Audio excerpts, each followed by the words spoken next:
Graça e paz a todos. Mais uma vez é um privilégio nos reunirmos na presença do nosso Deus no dia de domingo, no dia do Senhor, o dia em que nós nos preparamos para Ele de uma forma especial. E na manhã de hoje, continuando o assunto tão importante, a qual eu disse semana passada que nós precisamos sempre reciclarmos esse assunto, que é sobre o batismo e tudo o que ele abrange. Então, só para nós termos uma breve recapitulação daquilo que aprendemos semana passada, o batismo é sinal e selo da fé, isso foi bem definido aqui entre os irmãos, mostramos biblicamente, através também da Confissão de Fé de Westminster, a definição de batismo. Ele também é a iniciação na vida da igreja. Então, o batismo introduz o batismando ou o futuro membro à vida comum da igreja, como membro, como participante do sacramento da ceia do Senhor, como aquele que agora tem direitos, deveres na igreja de Cristo. E o batismo também comunica a graça de uma nova vida, identificando aquela pessoa agora como cristão. Então veja que o batismo comunica a graça de uma nova vida, ou seja, ele simboliza isso, ele atesta isso através do seu sinal.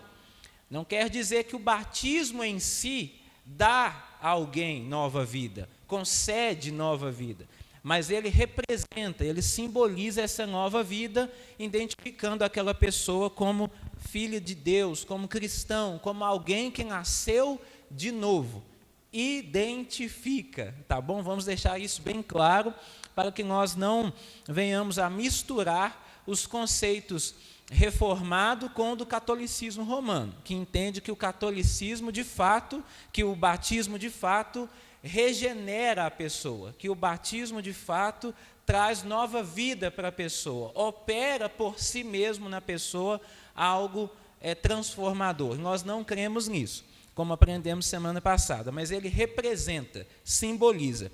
Então, se nós aprendemos o que é batismo e hoje nós vamos aprender então o que o batismo faz e o que o batismo não faz. Pode passar, por gentileza. Os efeitos do batismo. Isto. O batismo, segundo a definição que nós temos da Confissão de Fé de Westminster, é um sacramento do Novo Testamento instituído por Jesus Cristo, não só para solenemente admitir a pessoa na igreja, mas também para servir-lhe de sinal e selo do pacto da graça. Então, o batismo é um sacramento do Novo Testamento que tem como propósito solenemente admitir a pessoa à igreja visível de Cristo. E quem instituiu o batismo? O próprio Senhor Jesus Cristo. Ele que instituiu esse sacramento para que, por meio dele, as pessoas se identificassem com ele, estivessem unidas ao seu corpo, estivessem juntas do seu corpo, fazendo parte da igreja. Entendemos que o corpo místico de Cristo é a igreja. Então, o batismo é este sinal e selo que vem exatamente para iniciar a pessoa na vida da igreja. Portanto, nós cremos que somente podem fazer parte da igreja visível os membros que são batizados. Aqueles que ainda não são batizados, aqueles que ainda só frequentam de alguma forma, eles estão, de certa forma, sendo abençoados pela palavra, pela comunidade, por estar no meio do povo de Deus, mas a marca visível de pertencimento a este povo, eles ainda não têm, que é o batismo. Então, estas são as definições muito claras que a nossa confissão de fé traz. Pode passar. Então, o batismo também aponta a nossa união com Cristo, como acabamos de dizer, aponta também o fato de nós termos nascido de novo, que chamamos de regeneração, a remissão dos nossos pecados e também de uma vida consagrada a Deus por Jesus Cristo. Com qual finalidade? A fim de andar em novidade de vida. Então, o batismo traz todo este simbolismo. Uma nova vida em Cristo, alguém que nasceu de novo, que vai andar em novidade de vida, que foi regenerado, que está unido a Cristo, que teve os pecados perdoados, que foi remido por Jesus Cristo. Então, todos estes simbolismos, destas realidades que Cristo já operou, o batismo agora passa a representar na vida da pessoa. Então, não é no ato em si do batismo que a pessoa vai ser regenerada. Não é no momento em que ela recebe o batismo, seja por imersão, seja por aspersão, é que ela vai passar a ter uma nova vida consagrada a Deus. Não. O batismo é um símbolo de que todas estas coisas já ocorreu, ou já ocorreram na vida dessa pessoa. É por isso que, neste sentido, nenhum ministro, seja qualquer pessoa que vá batizar, é impossível dele conseguir aferir, atestar se realmente alguém nasceu de novo só pelo ato do batismo. Isso é algo que somente Deus pode medir e, com o tempo, os frutos do Espírito, ou o fruto do Espírito gerado na vida da pessoa, é que vai dizer se ela realmente nasceu de novo ou não. Mas o batismo, nesse sentido, não pode, trazer uma declaração certa de que aquela pessoa nasceu de novo. É apenas um símbolo externo de que aquela pessoa pertence à igreja visível, é um símbolo externo de que ela nasceu de novo, é um símbolo externo de que ela foi regenerada, mas não é uma garantia, porque isso só Deus pode atestar. E nós vamos ver isso daqui a pouquinho, tá bom? Pode passar. Então, o que o batismo não é? Já que nós definimos anteriormente o batismo, o que ele não é ou o que ele não faz, O batismo não é um atestado de salvação para ninguém. É preciso ressaltar que o batismo, ele é um sinal de que a pessoa pertence à igreja visível de Cristo e não à igreja invisível. Sabemos que existe a igreja de Cristo visível, os membros que compõem aquela comunidade local, mas existe a igreja invisível, aqueles que realmente são de Deus e que só Ele sabe, só Ele que vai separar.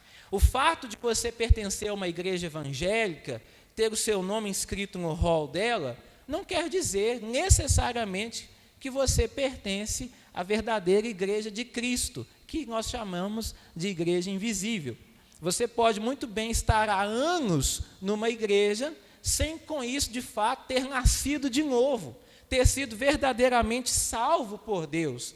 E como que nós temos certeza e garantia disso? Repito, através do fruto do Espírito produzido em nossa vida, através da nova vida que passamos a viver, a ter e a testemunhar em obediência a Deus e a sua palavra, através de uma vida de arrependimento diário pelos nossos pecados, através de uma vida em vivê-la para a glória de Deus.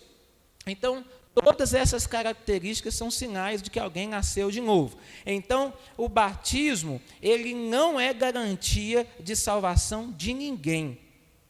O batismo não inclui ninguém na igreja invisível de Cristo. E o próprio Paulo atesta isso, fazendo uma comparação com a circuncisão. Vamos ler Romanos 9. Romanos capítulo 9, versículos 6 a 8.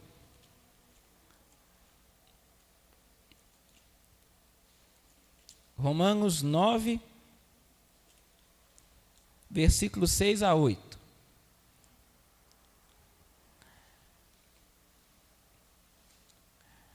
E não pensemos que a palavra de Deus haja falhado, porque nem todos os de Israel são de fato israelitas, nem por serem descendentes de Abraão são todos seus filhos, mas em Isaque será chamada a tua descendência.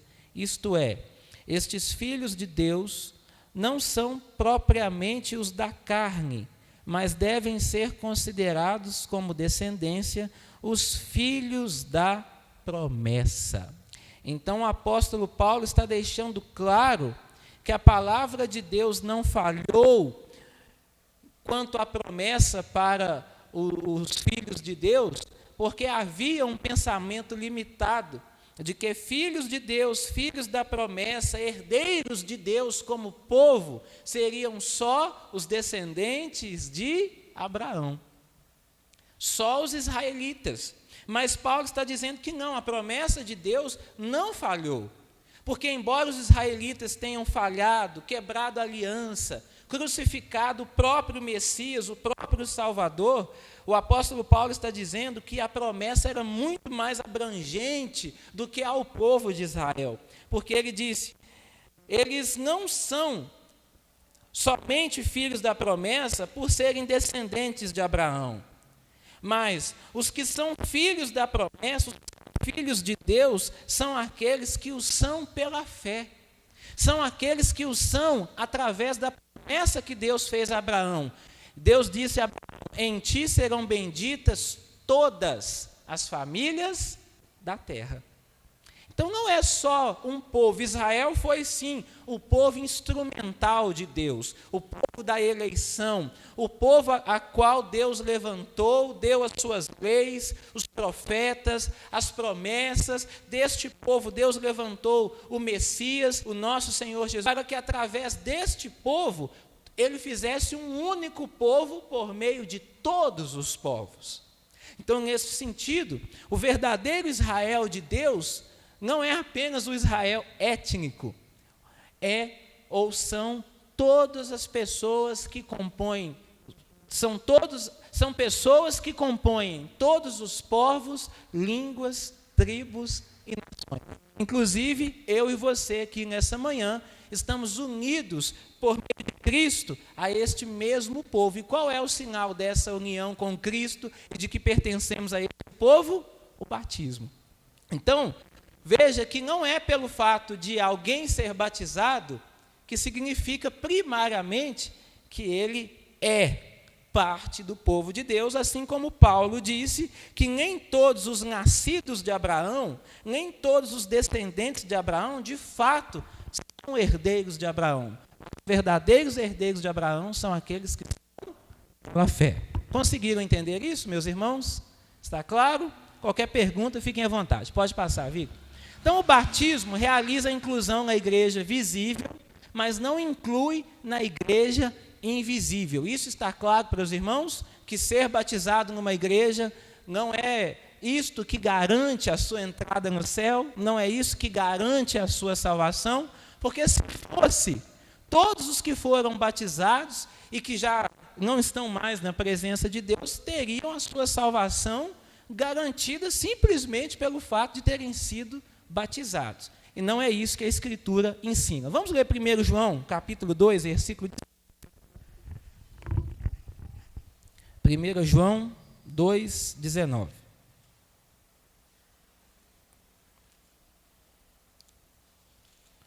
Quem encontrar, pode ler essa referência, por gentileza.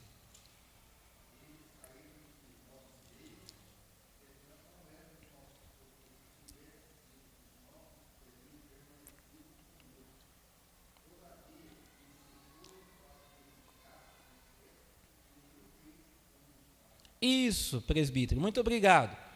Aqui o apóstolo João está falando de certas pessoas que faziam parte da igreja visível. Pessoas que estavam na igreja visível de Cristo e que de uma hora para outra eles saíram, abandonaram a fé. E o apóstolo João explica o motivo disso ter acontecido. Ele diz, eles saíram do nosso meio. Esse nosso meio aqui, irmãos, diz muita coisa. O que acontecia naquele meio? Vamos trazer para hoje. O que acontece no nosso meio? Nós temos a exposição da palavra de Deus, tanto na escola dominical quanto no culto à noite. Nós participamos da mesa do Senhor, da Santa Ceia, da comunhão.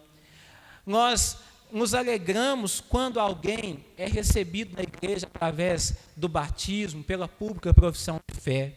Nós temos os nossos momentos aqui de comunhão, de congraçamento, de cantarmos louvores ao nome do nosso Deus. Então, todos os que estão no nosso meio, de alguma forma, estão sendo abençoados por todas estas graças que Deus envia no nosso meio. Comunhão, palavra, adoração, andar junto, presença, discipulado, tudo isso as pessoas absorvem como bênção de Deus na vida delas. Então, quando o apóstolo João disse que saíram do nosso meio, ele está dizendo, elas deixaram tudo isso para trás. Elas resolveram um dia abandonar todas essas coisas. Aí João disse, entretanto, não eram dos nossos. Olha que interessante. Embora tivesse sido batizado, arrolado um nome na membresia, embora tivesse até feito parte de algum ministério na igreja, o apóstolo, claro, não eram dos nossos. Nunca esteve conosco de verdade. Quando alguém sai da presença do Senhor, deixa a comunidade da fé que está servindo, deixa a igreja, nós temos que fazer essas perguntas.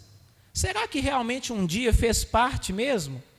Comungava, se enturmava, se entrosava, participava, permitia ser pastoreado, era submisso à liderança da igreja, era ativo na igreja, participava da ceia do Senhor com regularidade, contribuía, seja financeiramente, seja com os seus talentos, com os seus dons. Realmente, será que pertencia ao nosso meio? Ou estava lá só de corpo presente, só aproveitando das graças, que o Senhor mandava? João disse, não eram dos nossos. Aí ele vai explicar por quê. Por que que não eram dos nossos? Porque se tivessem sido dos nossos, teriam permanecido conosco. Então veja que João deixa claro, se eles fossem mesmos dos nossos, se eles realmente pertencessem ao nosso meio, eles teriam permanecido. Todavia, eles se foram para que ficasse manifesto que nenhum deles, de fato, era dos nossos. É pesado isso, Mas isso já acontecia na igreja primitiva. O apóstolo João está dizendo que muitos abandonaram, e até mestres, a quem ele chama de falsos mestres, saíram do meio deles, porque na verdade nunca pertenceram a eles. Então, trazendo isso para a realidade do batismo, às vezes quando você vê alguém que até se batizou, participou da igreja, comungou, e hoje vive uma vida como se nunca tivesse conhecido a Deus, até blasfema contra Deus, é contra Deus, não aceita ouvir a palavra de Deus, é porque talvez aquilo que ele viveu lá nunca foi de verdade, foi superficial. E isso pode acontecer, alguém pode viver na igreja há anos, batizado, ceiando, participando, mas mera e simplesmente superficial. Aquilo não entrou de verdade no seu coração. Não houve uma conversão ainda verdadeira, embora ele tivesse recebido o sinal dessa conversão, o batismo. É o que acontece, infelizmente, meus irmãos. E isso é só para reforçar o ponto que nós estamos vendo, aprendendo, que batismo não é atestado de salvação de ninguém. O batismo simplesmente insere você na igreja visível. Então, traduzindo esse texto de João aqui para essa linguagem de visível e invisível, acompanha aí o verso 19. Eles saíram da igreja visível, entretanto, não eram da igreja invisível. Porque se tivessem sido da igreja invisível, teriam permanecido na igreja invisível. Todavia, foram para que ficasse manifesto que nenhum deles, de fato, pertenciam à igreja invisível de Cristo. É isso que João está dizendo aqui na sua carta. Tá? Pode passar, Victor. Então, o batismo, que é o sinal, aponta para a realidade, porém, são essencialmente distintos, ou seja, a realidade e o sinal são coisas diferentes. Uma coisa é você ter o sinal da realidade, a outra coisa é você realmente ter a realidade. São coisas diferentes. Uma coisa é você estar indo daqui para Itaúna e ver a placa Itaúna, a 20 quilômetros. A placa é o sinal apontando para a realidade da cidade, que está a 20 quilômetros de você. A outra coisa é quando você já está dentro de Itaúna, você vai precisar mais de alguma placa? Não, porque você já chegou na realidade que a placa apontou. E o batismo é a mesma coisa. A pessoa recebe o sinal da realidade. Agora, a realidade, só o Espírito Santo pode operar na vida da pessoa. Por isso que o batismo é o sinal visível da realidade da graça invisível. Isto é que é sacramento. Por isso que nós entendemos que são sinais e selos. Pode passar, Vitor? Então, o que o batismo não é? O batismo também não é meio de salvação. O único meio de salvação, segundo a Bíblia, é a graça de Deus mediante o arrependimento e a fé, operados exclusivamente por meio da palavra de Deus, lida ou pregada. Então, nós já aprendemos que o batismo, ele não é um atestado de salvação, batizei, estou salvo, está aqui o meu atestado. E o batismo também não é um meio de salvação, eu preciso dele para que eu seja batizado. Muitas pessoas têm essa concepção, com base num versículo bíblico que nós vamos aprender daqui a pouco. Pode passar.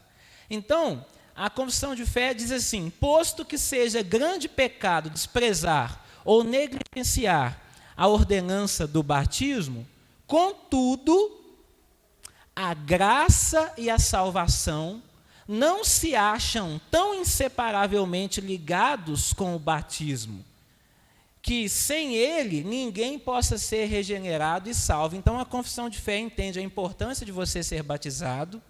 O batismo é um sinal, é um selo visível de uma graça invisível, porém, esta graça da salvação, ela não está intimamente ligada ao ato do batismo, ao ponto que se você não for batizado, você não será salvo.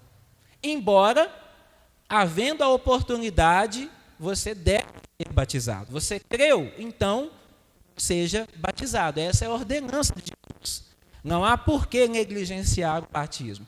Porém, ele também não é essencial à salvação. É o que nós vamos ver no próximo ponto. Entenderam isso? Pode passar.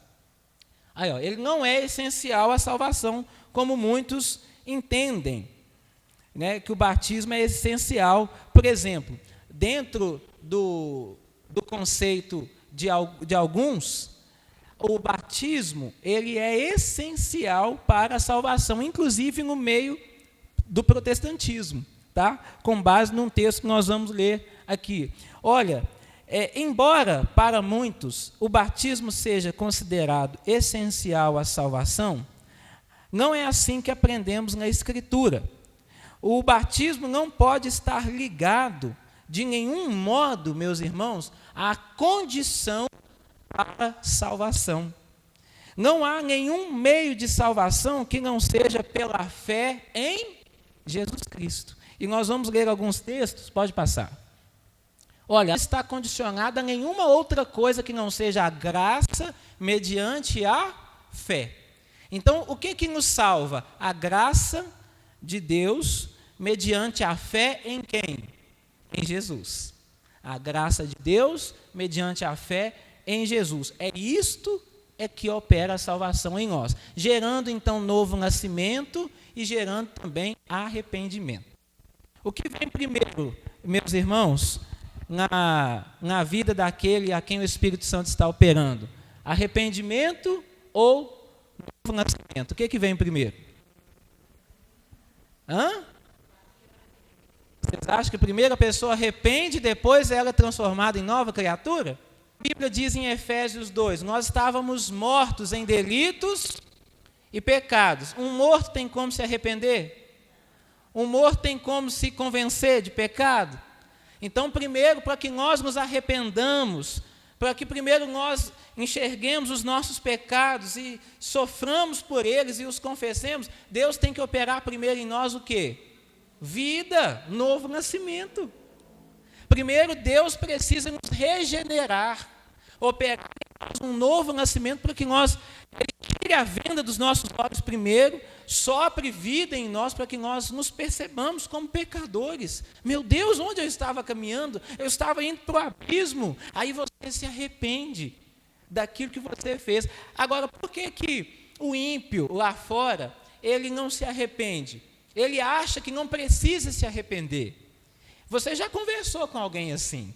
Eu não tenho do que me arrepender, eu não mato, eu não roubo, eu não prejudico a vida de ninguém. Eu não entendo por que Deus está zangado comigo. Eu não entendo por que Deus vai me condenar. Tanta gente ruim aí, merecedora da ira de Deus, da punição de Deus, gente que rouba, que mata, que faz tantas coisas ruins, e Deus vai estar preocupado comigo? Deus vai estar preocupado com a minha cervejinha, Deus vai estar preocupado com o meu cigarrinho, Deus vai estar preocupado se eu jogo na loteria de vez em quando? Me poupe. Tanta gente aí prejudicando a vida das pessoas, e ele acha que com isso ele tem um senso de justiça próprio, e ele não tem do que se arrepender, mas é porque ele não vai ter essa percepção mesmo não, porque a Bíblia chama ele de quê? De morto. Ele está morto em pecados e delitos. E se Deus não der vida para ele primeiro, como a irmã Irani disse, se Deus não operar no coração dele primeiro um novo nascimento, ele não vai se arrepender mesmo.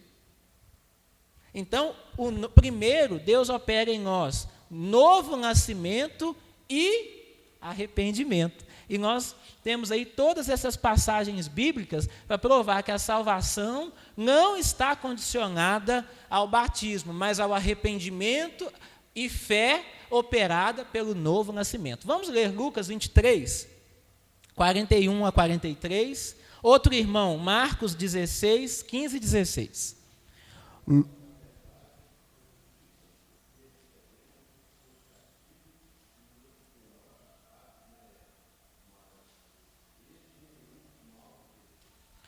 Isso, presbítero, muito obrigado. O senhor leu Lucas 23, 41 a 43. É exatamente as palavras de arrependimento daquele ladrão que estava ao lado de Jesus na cruz. Aqueles ladrões estavam blasfemando contra Jesus e, de repente, um deles diz: nós, na verdade, com justiça, estamos aqui, pendurados nessa cruz, porque recebemos que os nossos atos merecem, mas este, apontando para Jesus, nenhum mal fez. E acrescentou: Jesus, lembra-te de mim quando vieres no teu reino. Então aquele ladrão, Luan, de alguma maneira, já estava crendo que Jesus era o Messias, porque ele disse: lembra-te de mim quando vieres no teu reino. Ele professou Jesus como seu Salvador naquele exato momento. Ele reconheceu, meus irmãos, o reinado de Cristo ali na cruz. E qual foi a promessa que Jesus fez para ele? Em verdade te digo que hoje estarás comigo onde? Eu queria ver o que aqueles que defendem o sono da alma, né? Quando a gente morre, a gente não vai para o paraíso e também não vai para a condenação. A nossa alma fica dormindo, aguardando o dia do juízo. Quem já ouviu essa doutrina aqui? Pois é, a doutrina do sono da alma. Será que Jesus prometeu que o ladrão, naquele mesmo dia, estaria com ele no paraíso, só que dormindo? Hoje mesmo estarás comigo no paraíso, mas tirando um cochilo, tá? Dormindo. Claro que não. Lá no Monte da Transfiguração, vocês lembram? Quais foram as presenças que apareceram ali com Jesus? Moisés e... eles já estavam mortos ou não? Já aqui para a terra, sim. Já haviam morrido. Mas, de repente, Jesus, no Monte da Transfiguração, está lá com Moisés e Elias. Mas e a doutrina do sono da alma? A gente não fica, não é dormindo quando morre? Jesus deve ter acordado eles. Acorda, Vamos ali comigo passear um pouquinho, aparecer para os discípulos. Não, meus irmãos, essa doutrina do sono da alma não é bíblica, tá? A Bíblia nos deixa bem claro que ao morrermos, segue-se imediatamente o juízo, e os que morreram em Cristo já estão desfrutando no seio de Abraão, né? Já as pré-maravilhas da eternidade com o Salvador, aguardando-nos também para que naquele grande dia todos estejamos juntos, mas conscientes com Cristo, tá? Não dormindo. Então o ladrão na cruz morreu, antes de morrer, ele professou Jesus, e ele foi garantido teve a sua garantia de salvação pelo próprio Jesus. E aí o outro texto, quem encontrou pode ler, Marcos 16.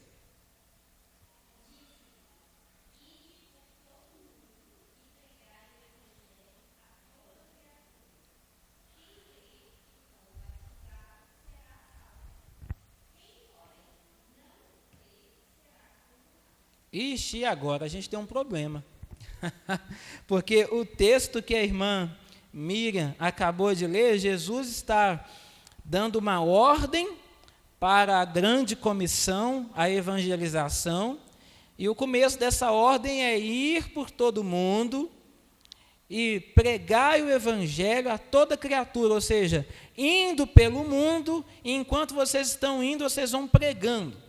E quem crer nessa pregação e for batizado, será salvo. E aí, nesse ponto, é o que eu falei, que tanto protestantes quanto não protestantes que entendem que o batismo é essencial para a salvação, fazem uso desse texto aqui. Mas vamos primeiro interpretar pela forma lógica. O que vem primeiro, crer ou ser batizado?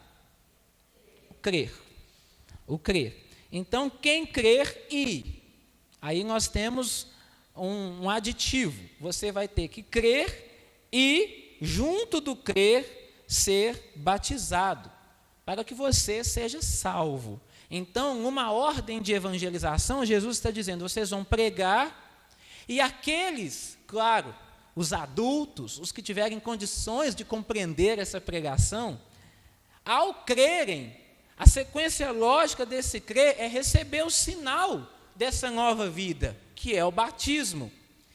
Então, quem crer e for batizado será salvo. Agora, olha o restante do versículo. Quem, porém, não crer e não for batizado será condenado? É isso que está escrito? Quem, porém, não crer será? Então, numa interpretaçãozinha bem simples, básica e lógica de texto, qual é o fator que condena e qual é o fator que salva aqui no texto? O crer. O crer. Quem, porém, não crer, será condenado.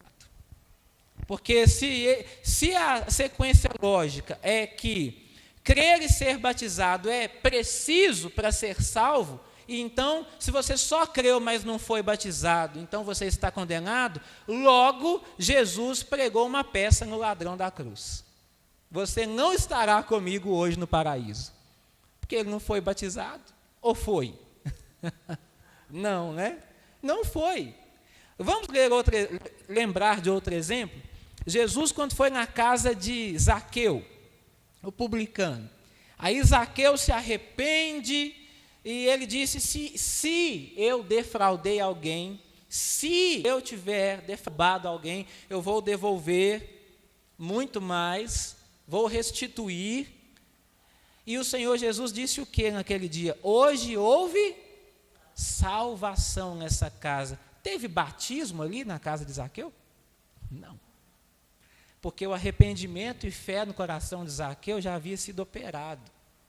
Então percebamos, meus irmãos, que muitos interpretam esse versículo equivocadamente por uma simples falta de ler o texto com mais atenção.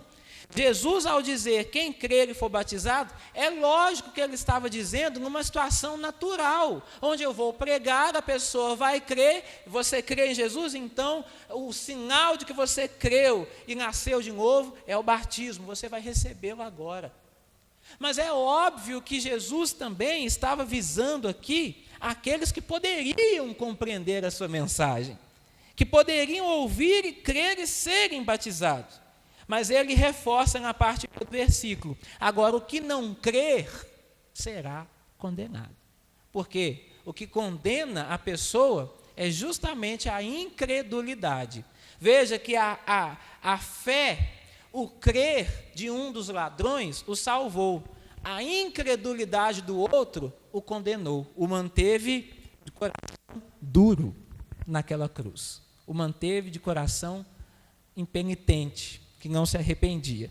Então, conseguiram compreender esse texto agora? Se alguém disser para você que o batismo é obrigatório para a salvação, você vai conseguir refutar? Você vai conseguir explicar isso aqui, esse texto? Que o batismo não é essencial para a salvação? Então, ok. Vamos caminhar mais um pouquinho?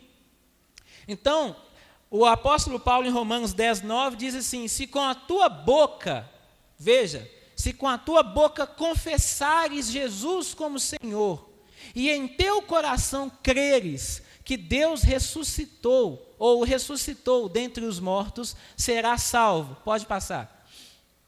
Porque com o coração se crê para a justiça, e com a boca se confessa a respeito da salvação. Você viu o batismo aqui em algum momento? O apóstolo Paulo citando batismo? Não.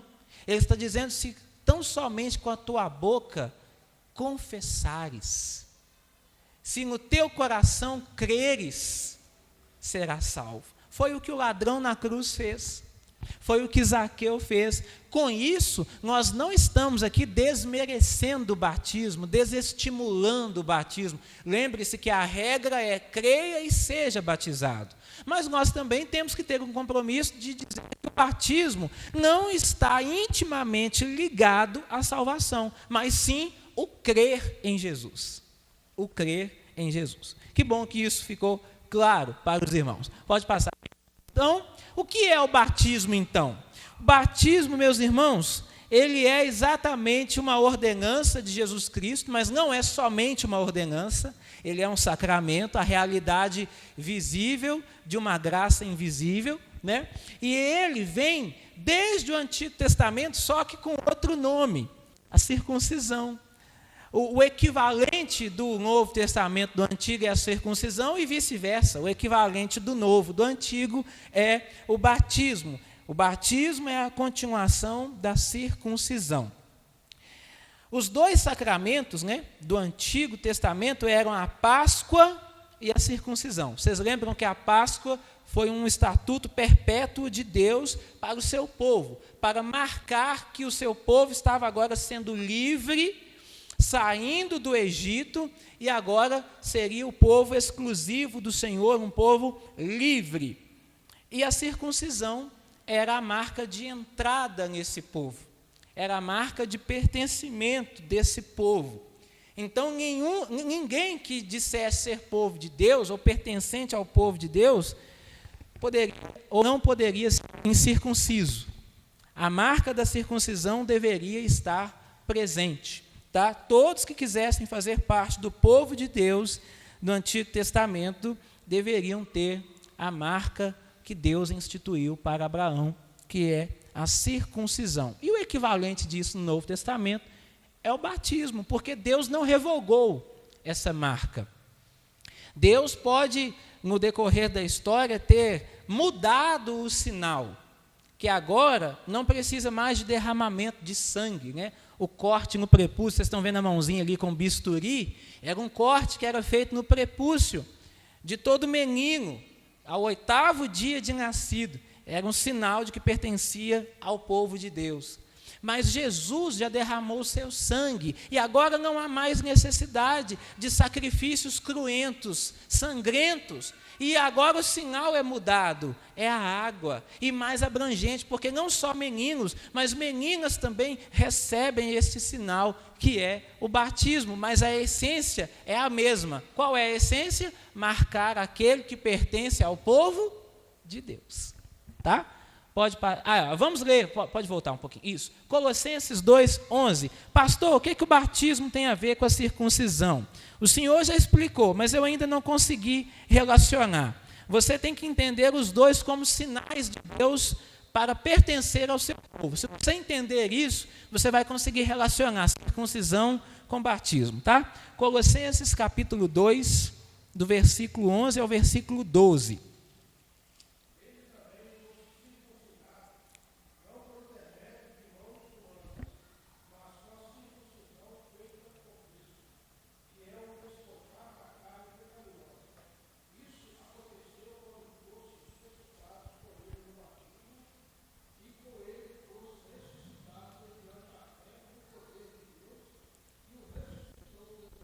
Muito obrigado, meu irmão. Então, o apóstolo Paulo, ele faz uma ligação direta da circuncisão com o batismo. Olha, nele, ou seja, em Cristo, fostes circuncidados, não por mãos humanas, não naquele mesmo rito judaico da circuncisão humana que era feita só nos meninos, mas esta circuncisão aconteceu no despojamento do corpo, da carne, ou seja, no se desvencilhar daquilo que não agrada a Deus, da carnalidade, do mundanismo.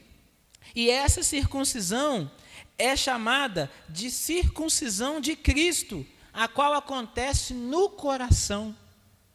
Então a circuncisão, ela era um rito de purificação também, que era a remoção da carne. A circuncisão nada mais era do que um cortezinho para remover aquele excesso da carne. E apontava para uma purificação também.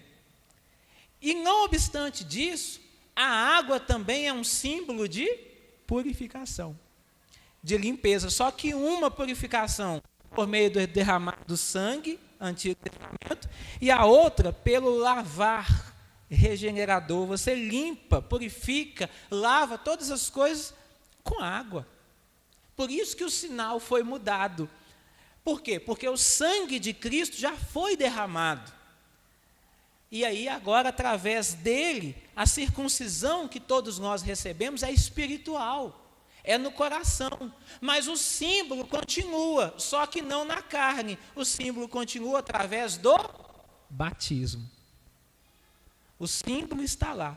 Assim como toda criança do sexo masculino era circuncidada ao 8º dia, ela tinha a marca do pertencimento do povo de Deus, mas ainda assim, quando ela cresce, ela deveria professar a fé no Deus de Israel. Porque se ela não é no Deus de Israel, e se desvirtuasse para outros caminhos, por outros deuses, ela estaria condenada, mesmo sendo circuncidada. Então perceba que a circuncisão não tem nada a ver com a realidade do pertencimento, é só um sinal de pertencimento. Mas a realidade tem a ver com a fé, com o professar. E o batismo é do mesmo jeito. Não quer dizer que alguém tenha sido batizado, que de fato ele é salvo, mas tem a ver com a sua profissão de fé. Em quem ele professa crer, com nascer de novo. Tá bom? O presbítero Pedro está lembrando do episódio do eunuco, da rainha de Candace. Ele estava lendo ali alguma porção das escrituras de Isaías, e Filipe perguntou para ele: entendes o que lês? E ele disse: se alguém me explicar. E aí Filipe começa a explicar para ele, e então ele pergunta: o que impede de eu ser batizado? Filipe disse: é lícito que você seja batizado, se você crer. E aí ele creu e foi batizado, fazendo lógica com o texto de Marcos. Ou seja, ele ouviu o evangelho, ele creu e foi batizado. Essa é a regra, tá, meus irmãos? Mas o batismo não é pressuposto para a salvação. Então o apóstolo Paulo deixa claro aqui que a circuncisão da carne, no despojamento da carne, se dá por meio de Cristo. Aí agora olha o verso 12. Vocês percebem que do versículo 11 para o versículo 12 não tem um ponto final, mas sim uma vírgula. tendo sido sepultados juntamente com Cristo no batismo, no qual igualmente fostes ressuscitados mediante a fé. Veja, aconteceu o batismo, mas o sepultamento, a morte e a ressurreição para uma nova vida acontece mediante o quê, segundo o texto está dizendo? A fé. Não mediante o batismo, mas mediante a fé. A fé na onde? No poder de Deus, não no batismo, que o ressuscitou dentre os mortos. Então, meus irmãos, o apóstolo Paulo associa o ato da circuncisão com o ato do batismo como sinais que iniciam a pessoa na fé.